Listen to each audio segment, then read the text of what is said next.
If you want to learn how to get better at dating without going on a lot of dates, well, stay tuned because I have a lot to share with you. Hey guys, this is Jasmine Diaz and welcome back to my channel. If this is your first time here, I am so happy to meet you because you know what? I love making new friends. So today I am going to be talking about how you can get better at dating without actually going on a date. I know it sounds outrageous, pretty strange, maybe not even possible, but I promise you there is a way that you can strengthen these dating muscles that you got without having to go on like random dates with some random shady characters.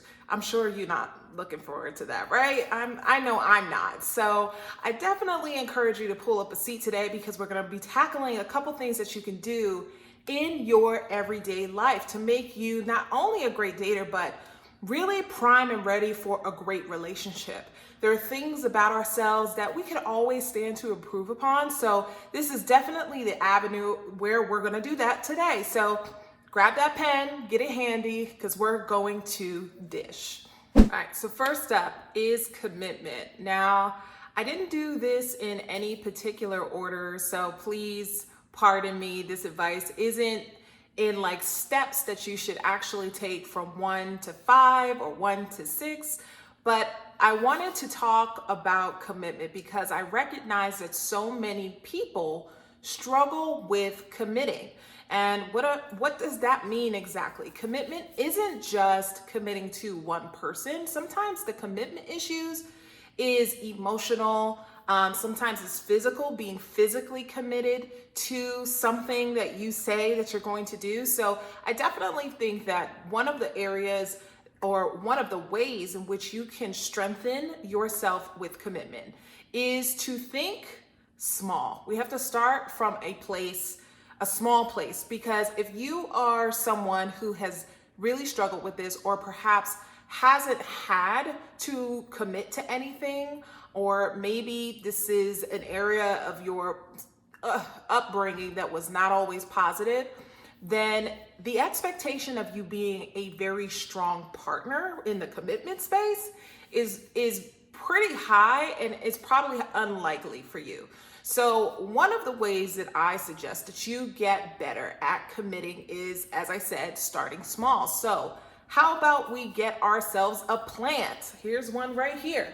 Let us start with a great plant, or perhaps adopt a puppy, or maybe even volunteer. This sounds so ridiculous, and I'm pretty sure I lost people already just by saying that.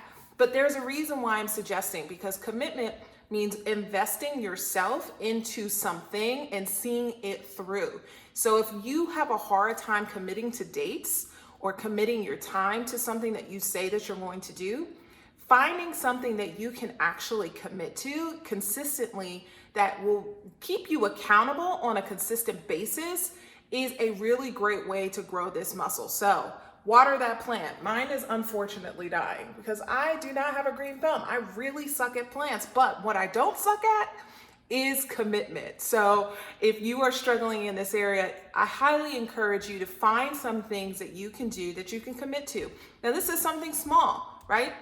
So if you are committing to go to the gym once a week, that is a very small commitment. It doesn't require anybody else to participate. This is you saying that I'm going to dedicate my time towards X or Y and Z. So start there. If it is about committing to a project that you have in your mind or a goal that you have, start there, because what you're doing with these little small things is if you can commit to something small, then you can typically commit to something a little bit bigger. And when you continue forward with the process of commitment, what you're doing is you're strengthening yourself in this area in better, greater ways. So yes, of course, starting off with a plant or maybe a dog or volunteering somewhere seems like it's insignificant, but what you're doing is you're growing yourself to allow space for greater commitments in your life. The next way to get better at dating without going on a date is to work on your friendships. Friendships are the first relationship type other than our relationship with our family and our parents.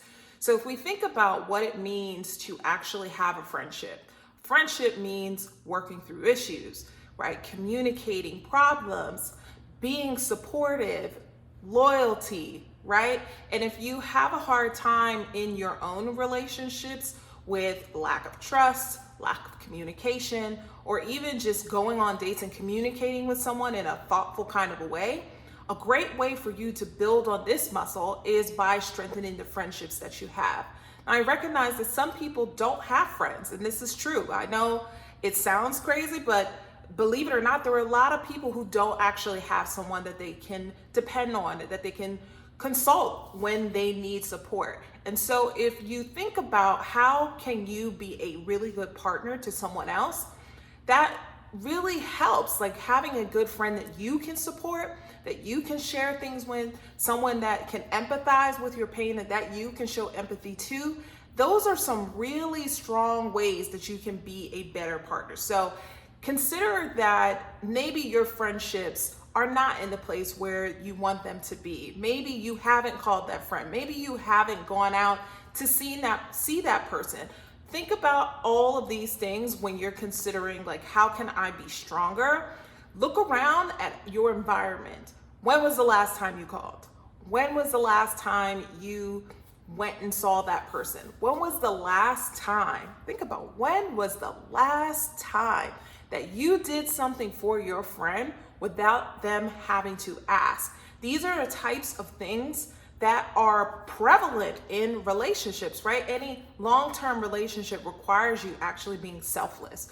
And so if you lack this really critical piece in your friendships, then there's a chance that you will likely miss this piece in your relationships. So that's my advice for today, guys. Please work on your friendships, because this is an area that might be slowing you down. Now, I know we talked about friendships, and one of the things that I kind of glossed over is communication. And I want to be completely transparent about listening. This is a space where when you're on a date and you're actually connecting with someone, that active listening is so key. So how do we get better at being a good listener? And what do I say? What do I mean by this? I mean specifically that you need to listen not only for what someone is sharing with you, but also what they are not. And the way that you do that is actually being a passive listener in your everyday life. A passive listener is someone that listens without reacting.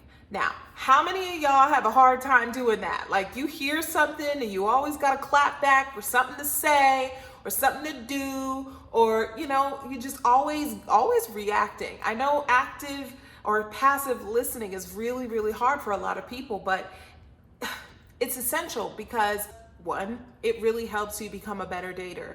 The key things that you're looking for when you go out on a date is, does this person have what I am looking for? Do they have the capacity to be the kind of person that I need them to be? And if you're not great at passive listening, then you are likely missing clues, signs, suggestions that this person actually has potential.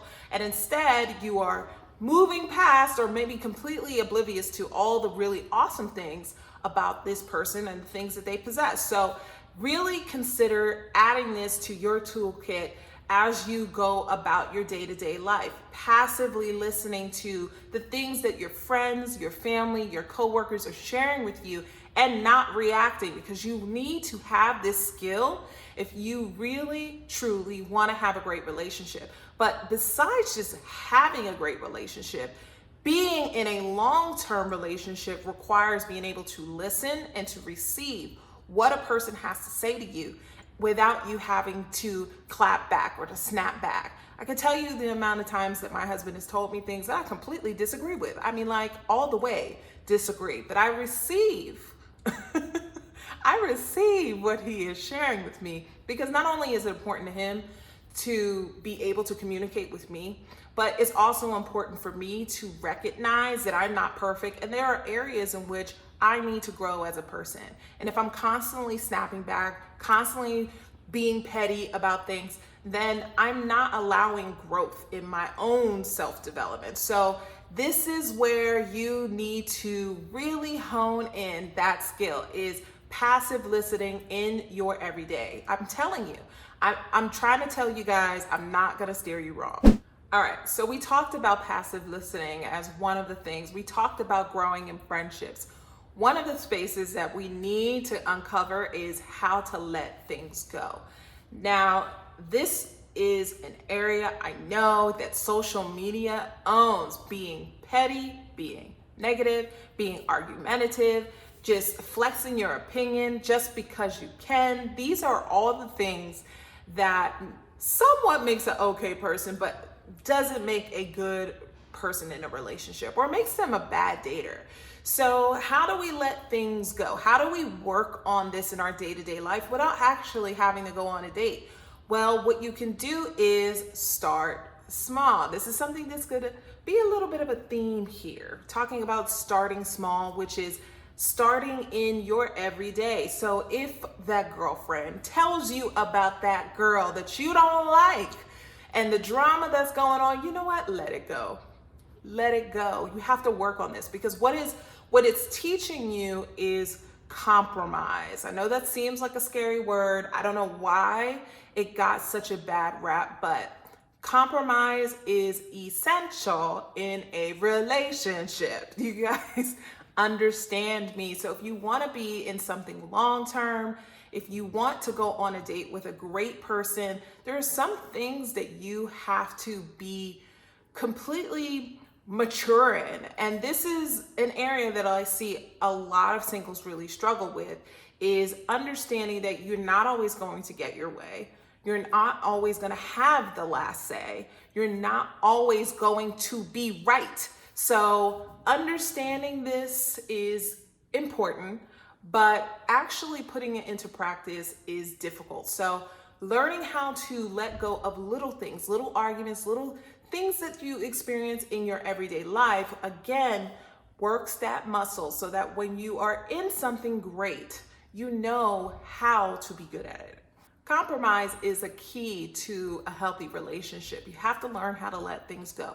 You have to learn how not to let things bother you. You have to learn how to work through issues with your partner. So this is a space where you can only stand to benefit by learning how to let little small things go. Because I will tell you, in relationships, there's a lot of little stressors, little things that happen in your everyday life that will come to surface. And if you're not really strong or knowing or intelligent enough to navigate some of these challenges, then you're not going to be in a relationship for a very long time. So learning how to let things go really sets you up for success in the long term. So the last tip on how to get better at dating without going on a date is actually to learn how to focus.